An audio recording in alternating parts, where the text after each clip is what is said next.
Plot দুর্নীতি মামলায় শেখ হাসিনার সাজার রায়ে প্রমাণিত হয়েছে অপরাধী যত ক্ষমতাবান হোক তার বিচার হবেই।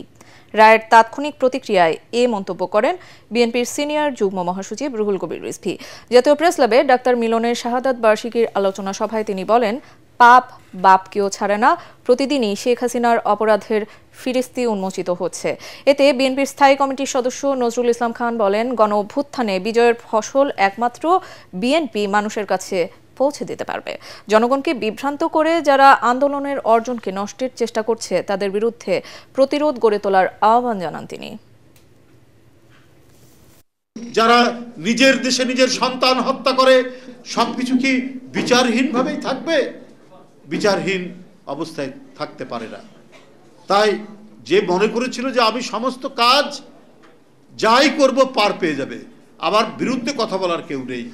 কথা আছে যে মানে পাপ বাপ কেউ ছাড়ে না। তো তার পরিস্থিতি দেখছি, ব্যাংকের ভোল্ট থেকে 2টি ভোল্ট থেকে 832 ভরি সোনা বেরোচ্ছে কিভাবে? আন্দোলনে অর্জিত বিজয়কে বিভিন্ন দিকে প্রবাহিত করার নানা অপচেষ্টা চলবে। সেই অপচেষ্টাকে মোকাবেলা করতে হবে, কারণ আমাদেরই বেশি মানুষ গুম হয়েছে, আমাদেরই বেশি সহকর্মী খুন হয়েছে, আমাদেরই বেশি সাথীরা অত্যাচার নিপীড়নের শিকার হয়েছে।